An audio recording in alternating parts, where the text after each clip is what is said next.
There's this idea that Chris Williamson always speaks about, is the region beta paradox. And there's this idea that you can be in a place in your life where it's not ideal, but just because it's not bad enough for you to change, you won't actually change. And he uses this idea, this illustration of somebody that lives, 2 kilometers away from work, and it's close enough to walk to the walk, right? It might take them 20 minutes or whatever the case is, but they'll walk it because it's close enough. But then all of a sudden, this person has to move and they stay 15 kilometers away. Now, all of a sudden, that space is too far for you to walk. It's going to take you way too long.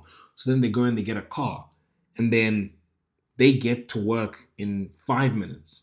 So they get there quicker over a longer distance because that distance was uncomfortable enough for them to actually make a change. But when they were staying a lot closer, they weren't willing really to make the change. They weren't really willing to get a car because it's close enough I can walk. And it's the same idea. It's a simple idea, really. It's you're not going to change until things get bad enough. Right? Until you get an event or things just happen in your life where you're like, enough is enough. And it sucks because what do? You just sit there and wait for life to get bad enough for you to change? I don't know. That's something I'm definitely still figuring out. I can't see anything but it. Right? I can't see anything but you need to be in so much pain that you force yourself to change.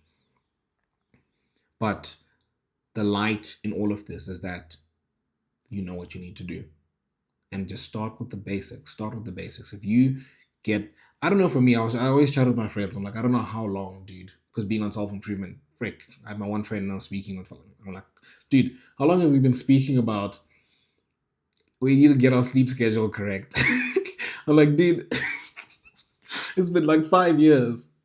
We've known, oh man, I just need to start going to sleep early, waking up early, going to the gym, eating clean, and doing some deep work. How long have we been speaking about that? It's 5 years, we still haven't done that. And the crazy thing is, it's not that difficult to do. All you need to do is literally be like, okay, in the space I'm in, let me spend the next 3 months just trying to fix my sleep schedule. And we don't want to do that because we kind of want to feel like when I want to start and just do everything I want to get my sleep schedule proper. I want to get in this perfect workout routine. I want to start doing deep work. I want to optimize everything. And it's like when you do that, you've been trying that for the last 5 years, you've done nothing. Right? It's like, no, get your sleep schedule proper. Take 3 months. Or the next 3 months, my number one goal, my only goal is to fix my sleep schedule. We don't want to do that because it feels like I'm kind of saying, oh, I'm going to waste the next 3 months. But it's not that. You're not wasting the next 3 months.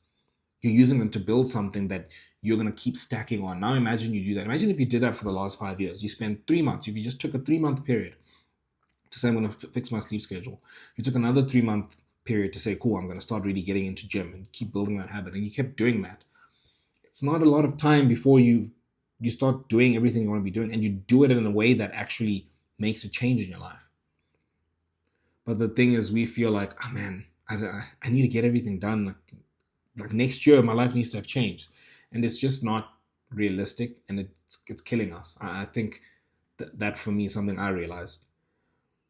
And I guess the lesson in this idea is your 20s are the most leverageable, um, time filled years of your life. Don't waste them. And I know we always hear, don't waste your time, etc., etc. But quite realistically, the things we're doing now are going to have long lasting impact on our life. And if we don't do them properly now, that window is going to close for us.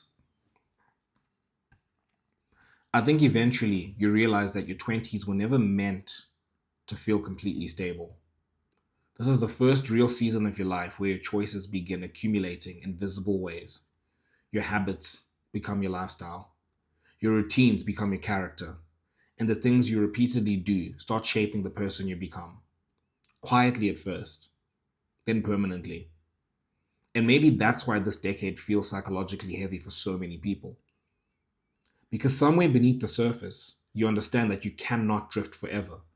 Eventually, your repeated behaviors stop feeling temporary. They become your life.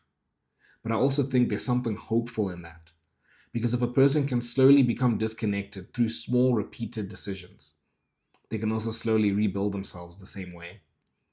A few better habits, A few more intentional years, less distraction, more attention, more responsibility, more honesty about the direction your life is moving in.